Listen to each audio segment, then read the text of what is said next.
Today I'm going to show you the top 10 best weapons in Hypixel Skyblock, including this fabled giant sword that costs over 150 million coins, but we've got options for all stages of the game, so definitely stick around to the end to see all of them, and if you could hit that subscribe button that would really help out the channel, but let's get straight into it. So, in at number 1 we've got the Aspect of the End. Now I think this is a really good weapon, especially when combined with strong dragon armor. This can easily one-hit zealots if you have good talismans, and it's a very decent early game thing, and it also is obviously useful for its instant transmission ability.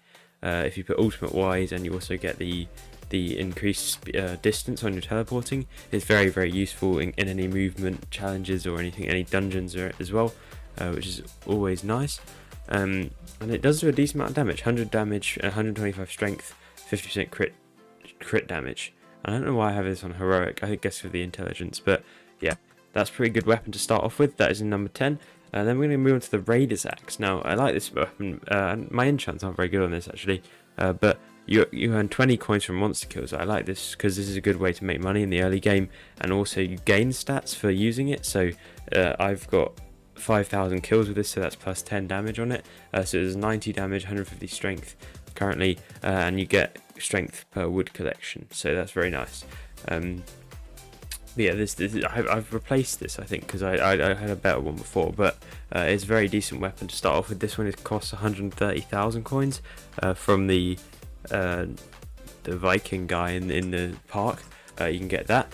You have to do a little quest, but it's quite easy to get, and then you can have yourself a decent starting weapon. Now, the next one is the Spicy Ornate Zombie Sword. Now, this one isn't a great weapon, to be fair, but what it does do is instant heal. Now, this is why I put it lower down, because it's not actually a great weapon, but it does 110 damage, 67 strength, 60 crit damage. That's from the Spicy, but it is a decent one. Now, the reason this is good is because, say I took damage, I can heal using this, and it has 5 slots here, so you can use it 5 times, and it will give you 5 healing boosts, and that really helps you out in, like, say the Nether update is very useful, all of that sort of thing. You get the zombie sword is very good for that. Now, next one is going to be one. We're starting to get into some good ones now. So, Adaptive Blade. I like this one because it changes based on what you're doing. So, if you're a healer, you get 20% HP regen. That's really good, and 5 HP per second in the aura. I think that ability is really strong. Mage is 200 intelligence, which is decent, and tank is 100 defense and plus 5 true defense, which is very nice, and 100 crit damage for archer. Now, I feel like the berserk perk is the least useful there, but the rest of them are really sick on that, and you also get some decent basic stats. It has like almost no strength, it seems, but you get 197 damage, which is pretty decent, so it's probably slightly better than a Raider's Axe, this one. And I think you need to do floor 3 to use this, so it's a step up probably from this. But yeah, it's good in dungeons. So a Fel Sword is the next one. Now I like this one because you can level it up. Now the way this works, 100 kills with this sword grants plus 1 weapon damage up to 100 extra. So I get plus 5 damage, you can get 100 damage extra, so I could get to what, like 290 or something.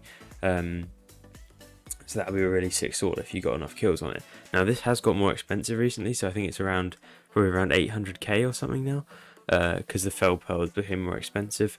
And you do get healer bonuses. Your healing circle increases by 10%, and it reduces your cooldown of Witch. This is a good healer sword if you're early game. I'm not sure if this might have a floor requirement, so do look out for that. But I think it's a very good weapon to start off with. A good strength, good damage, good crit damage, is a very strong sword. Now, next one is going to be an Aspect of the Dragons. Now this one, I only put this here, it's got base stats, it's got good base stats basically. It's not great in dungeons because you have to use Dragon Essence to star it, so that's not very useful, but you do get some good stats here. So 125% crit damage with the Reforge, and 20% crit chance, it's just the Sharp Reforge, but 225 base damage is really sick, and 120 strength, or whatever. That's a very good sword, I think. It's just a decent weapon. And you also got the Dragon Rage ability, which does 17,000 damage, so you can probably like one hit a couple things with that. And it can be very good. I felt this is a good out of dungeons, one of the best out of dungeons weapons, like, that isn't too expensive. I think it's like 1 million coins or something. It's not too bad anymore. You can get it from dragons, or you can just buy it from the auction house. It's much easier. But yeah, it's very good. Now, next one's going to be the Flower of Truth. I like this weapon for dungeons. It was nerfed quite heavily when the strength nerf came into effect, but I don't know if that's still a thing now. Like, I don't think strength is as bad as it was, so I think you can get away with using the Flower of Truth, especially on lower floors. It's very, very good. Because the main thing you want to use this for is the heat-seeking rose ability that can ricochet and doubles its damage as more enemies are hit. And the mana cost is 10% of your max mana, so you don't even need to have much mana because it's just 10%. Next one's going to be the Emerald Blade. Now this one, it obviously depends on your coins. So currently with 790,000 coins, which isn't very much, I get 45.6 damage bonus. Now if I say I had 1 billion coins and I put that in my purse, I'd probably get quite a lot of damage on that, wouldn't I? So it can be very, very good if you have a lot of money, which is very awesome. So is there a max on it? I don't know. It caps at 2 billion coins, so yeah, it's very, very good. Yeah, so that's very good for base damage, and it's probably, I'd say it's one of the best outside of dungeons weapons. So yeah, that can do a lot of base damage.